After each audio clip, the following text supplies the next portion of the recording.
Hello everyone, আসসালামু আলাইকুম। Welcome back to my channel Salma's recipes Germany. আজকে আমি আপনাদের সাথে খুবই সহজে চায়ের সাথে জমে যাবে এমন একটা কাপকেকের রেসিপি আপনাদের সাথে শেয়ার করব। আজকের রেসিপি ফলো করলে আপনারা খুবই দ্রুত এবং অল্প উপকরণে তৈরি করে নিতে পারবেন একদম দোকানের মতো পারফেক্ট কাপকেক। নরম তুলতুলে ও স্পঞ্জি এই কেকটি বিকালের নাস্তায় বা বাচ্চাদের টিফিনে দিতে পারেন, যে কোনো সময় বা বার্থডে পার্টিতেও তৈরি করে নিতে পারেন খুবই অল্প সময়ে। তো কথা না বাড়িয়ে চলে যাচ্ছি মূল রেসিপিতে। প্রথমে আমি যেই মোল্ডে কাপকেকগুলো তৈরি করব সেই মোল্ডটা আগে একটু বাটার দিয়ে ব্রাশ করে নিচ্ছি। আপনারা চাইলে অয়েল ব্রাশ করে নিতে পারেন বা বাটার দিয়েও ব্রাশ করে নিতে পারেন। আবার চাইলে ব্রাশ ছাড়াও এভাবে রেখে দিতে পারেন। তবে যদি কাপকেকের মোলগুলা বসানোর আগে একটু ব্রাশ করে নেন তাহলে কেকগুলা খুবই সহজেই বের করে নিতে পারবেন।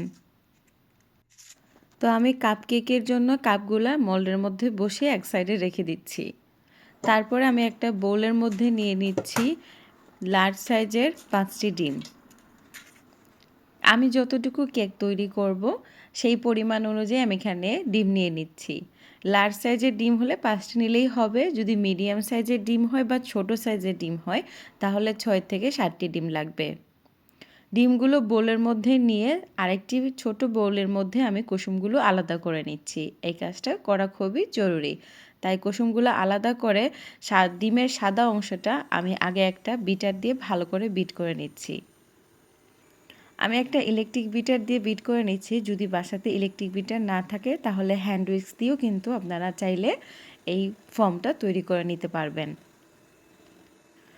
এগ হোয়াইটকে এভাবে বিটার দিয়ে বিট করে নিয়ে একটু ক্রিমি ফর্মে নিয়ে আসলে এতে করে কেকটা কিন্তু খুবই স্পঞ্জি হয় এবং ফ্লপি হয়। ডিমের সাদা অংশটা যখন একদম পিক ফর্মে চলে এসেছে আমি এই সময় অ্যাড করে দিব চিনি। আমি এখানে 1 কাপ আরও 2 টেবিল চামচ পরিমাণ চিনি নিয়েছি। চিনির পরিমাণ অবশ্যই আপনারা আপনাদের টেস্ট অনুযায়ী দিবেন, আরেকটু বেশিও দিতে পারেন, চাইলে আরেকটু কমিয়েও নিতে পারেন। আর চিনিটা আমি একবারে না দিয়ে অল্প অল্প করে দিয়ে ডিমের সাদা অংশের সাথে মিশিয়ে নিব। এখানে আমার প্রায় 3 থেকে 4 মিনিট সময় লেগেছে এই এগ হোয়াইট আর সুগারটা মিক্স করতে। যদি আপনারা হ্যান্ড উইক্স দিয়ে মিক্স করেন তাহলে সময়টা একটু বেশি লাগবে।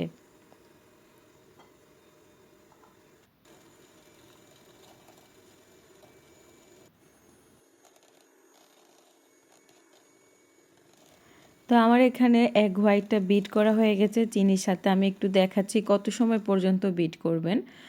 এই যে বিট করার পরে একটু উপরে তুলে ফর্মটা নিচের দিকে ছাড়বেন, দেখবেন একটা দাগ কেটে নিচের দিকে যাচ্ছে, তার মানে ক্রিমটা আমার যতটুকু বিট করা দরকার ছিল ঠিক ততটুকুই বিট হয়ে গেছে। এর থেকে বেশি আমি আর বিটারে বিট করব না। তারপরে যে বাটিতে কুসুমগুলো আলাদা করে রেখেছিলাম সেই কুসুম বা এগ ইয়কটা আমি বিট করে নিচ্ছি 10 থেকে 15 সেকেন্ডের মতো। আর এখানে আমি 200 ml এর মতো বাটার আগে থেকেই মাইক্রোওয়েভে গরম করে নিয়েছি, মানে মেল্ট করে নিয়েছি। তারপরে একদম রুম টেম্পারেচারে ঠান্ডা করে নিয়েছি। এখন আমি এই এগ ইয়কের সাথে মানে কুসুমের সাথে ভালো করে মিশিয়ে আরও 1 মিনিটের মতো বিট করে নিব।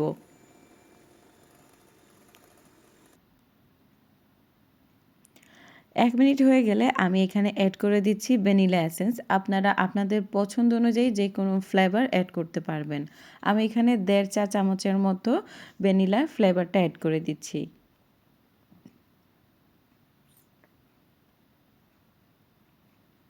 দিয়ে আবারও খুব ভালো করে মিশিয়ে নিচ্ছি।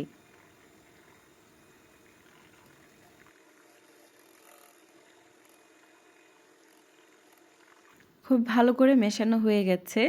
এখন আমি এই ডিমের কুসুমটা ডিমের সাদা অংশের সাথে ভালো করে মিশিয়ে নিব। আমি জাস্ট 30 থেকে 40 সেকেন্ডের মতো বিটার দিয়ে ডিমের কুসুমটা ডিমের সাদা অংশের সাথে মিশিয়ে নিব। খুব বেশি সময় নিয়ে এখানে বিট করা যাবে না। খেয়াল রাখতে হবে যাতে ডিমের যে সাদা অংশের আমরা ফর্মটা তৈরি করেছি সেটা যাতে একদম গলে না যায়। তো ভালো করে মেশানো হয়ে গেছে। এখন আমি বিটারটা রেখে দিচ্ছি। এই পর্যায়ে আমার ইলেকট্রিক বিটারের প্রয়োজন হবে না। এখন আমি আপনাদেরকে শুকনো ইনগ্রেডিয়েন্টসগুলো দেখিয়ে দিব। প্রথমে আমি একটা মিক্সিং জারে নিয়ে নিয়েছি 350 গ্রামের মতো ময়দা। আর এখানে আমি আপনাদেরকে দেখিয়ে দিচ্ছি 2টি চামচ, একটা হচ্ছে টেবিল চামচ আর আরেকটি হচ্ছে চা চামচ। আমি দেখানোর কারণ হচ্ছে এখানে আপনারা যাতে ভুল করে টি চামচ আর টেবিল চামচটা মিক্স না করেন। তো আমি এখানে টেবিল চামচ দিয়ে শুরুতেই দিয়ে দিচ্ছি 1.5 টেবিল চামচ পরিমাণ গুঁড়া দুধ, আর সাথে দিয়ে দিচ্ছি 1 টেবিল চামচ পরিমাণ কর্নফ্লাওয়ার। আর তারপরে আমি এখানে দিয়ে দিচ্ছি চা চামচ দিয়ে, মানে টি স্পুন দিয়ে 2 চা চামচ পরিমাণ বেকিং পাউডার। আপনারা যদি এখানে বেকিং সোডা ব্যবহার করেন তাহলে পরিমাণে অর্ধেক ব্যবহার করতে হবে, আর যদি বেকিং পাউডার ব্যবহার করেন তাহলে 2 চা চামচ বা 1.5 চা চামচ ব্যবহার করতে পারেন। এখন আমি সম্পূর্ণ শুকনো ইনগ্রেডিয়েন্টস মিশিয়ে নিব। আরেকটা কথা, আপনারা যারা মিষ্টি জিনিসে লবণ খেতে পছন্দ করেন তারা অবশ্যই লবণ অ্যাড করে নেবেন। আমাদের পরিবারের মিষ্টিতে লবণটা খাওয়া হয় না, তাই আমি এখানে লবণ অ্যাড করছি না।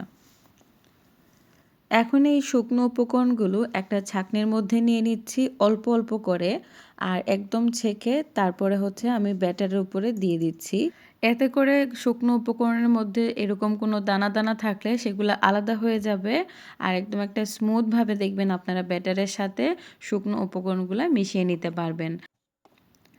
আর এই মিশানোর সময় অবশ্যই আপনাকে আস্তে আস্তে করে মিশাতে হবে, যাতে করে যেই ফর্মটা ক্রিয়েট করেছি সেটা যাতে নষ্ট না হয় সেদিকে অবশ্যই খেয়াল রাখতে হবে। তো আমি অল্প অল্প করে দিয়ে শুকনো উপকরণগুলো ব্যাটারের সাথে খুব ভালো করে মিশিয়ে নিচ্ছি।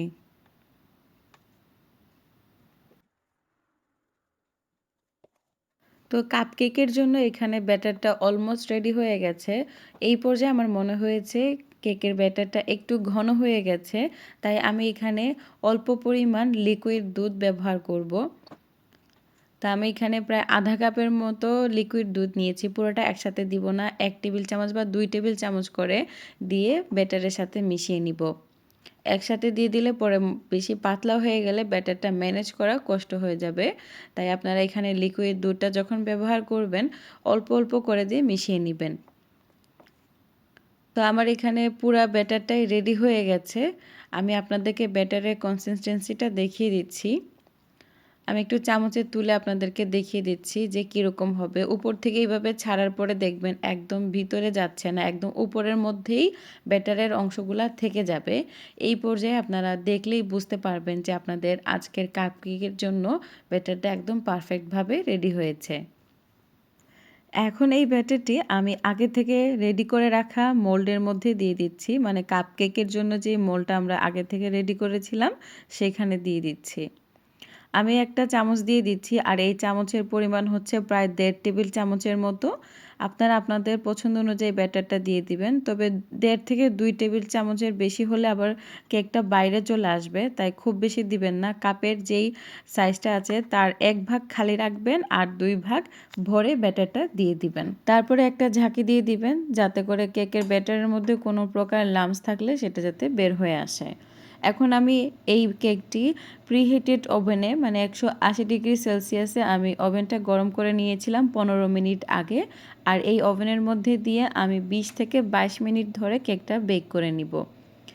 আপনাদের ওভেনের তাপমাত্রা অনুযায়ী একটু সময় বেশি বা কম লাগতে পারে, তবে 15 মিনিট পরে অবশ্যই কেকটা চেক করে নেবেন। অনেক সময় 15 থেকে 18 মিনিটের মধ্যে এই কেকটা বেক হয়ে যাওয়ার সম্ভাবনা থাকবে। তো আমি এই কাপকেকগুলো 20 থেকে 21 মিনিটের মাথায় বের করে নিয়েছি, আর এরই মধ্যে কিন্তু কেকগুলো খুব সুন্দরভাবে মাশাআল্লাহ একদম বেক হয়ে গিয়েছে, আপনারা দেখেই বুঝতে পারছেন।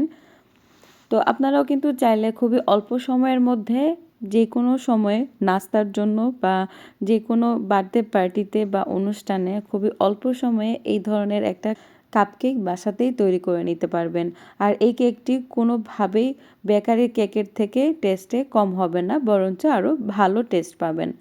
এখন আমি কেকটা কত ভালো বেক হয়েছে, মানে পারফেক্টভাবে বেক হয়েছে সেটা একটা স্টিক দিয়ে আপনাদেরকে দেখিয়ে দিচ্ছি। স্টিকটা ভিতরে দেওয়ার পরে দেখবেন একদম ক্লিন হয়ে বের হয়ে আসছে, তার মানে আপনার কেকটা একদম পারফেক্টভাবে বেক হয়ে গেছে। আর যদি মনে করেন না একটু স্টিকি ভাব রয়ে গেছে, তাহলে আরও 1 থেকে 2 মিনিট সময় আপনারা ওভেনে রাখতে হবে। তো এখানে আমার সবগুলো কেক বেক হয়ে গেছে। আমি জাস্ট এটা রুম টেম্পারেচারে আসা পর্যন্ত ওয়েট করব, কারণ গরম গরম অবস্থায় বের করতে গেলে তাহলে কিন্তু হাত পুড়ে যাবে। তো অবশ্যই রুম টেম্পারেচারে আসার পরে আপনারা কেকগুলো মোল্ড আউট করে নেবেন। আর এটা মোল্ড আউট করতে একদম কষ্ট হয়নি, যেহেতু আমি আগে থেকেই বাটার লাগিয়ে নিয়েছিলাম।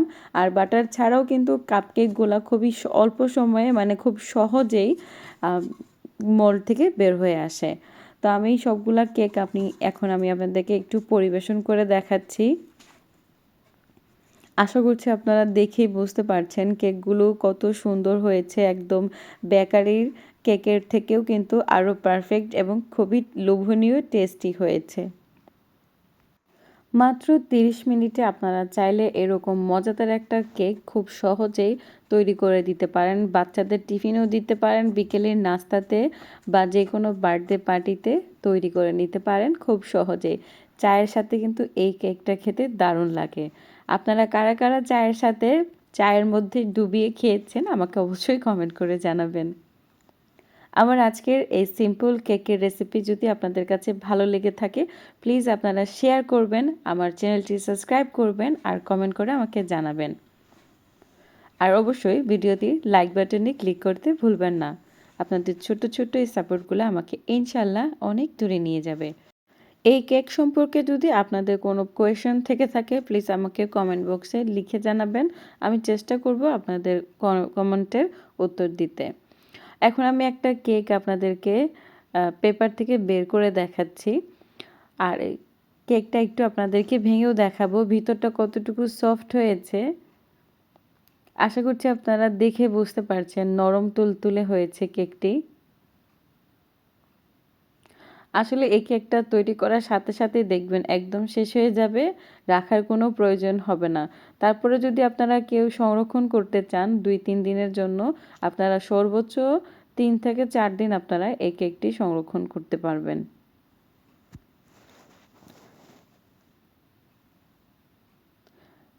কত সফট আর নরম হয়েছে আশা করছি আপনারা দেখেই বুঝতে পারছেন। তো সবাই ভালো থাকবেন, সুস্থ থাকবেন, আমার সাথেই থাকবেন। আর আপনারা চাইলে কিন্তু এই কেকের উপরে যে কোনো একটা ক্রিম বানিয়ে বা হুইপ ক্রিম বানিয়ে বা বাটার ক্রিম বানিয়ে পরিবেশন করতে পারেন, বা সিম্পল পাউডার সুগার উপরে ছড়িয়ে দিয়েও কিন্তু পরিবেশন করতে পারেন। মন পছন্দ অনুযায়ী ডেকোরেশন করে নেবেন। সবাই ভালো থাকবেন, সুস্থ থাকবেন। আজকে এই পর্যন্তই। আল্লাহ হাফেজ, আসসালামু আলাইকুম।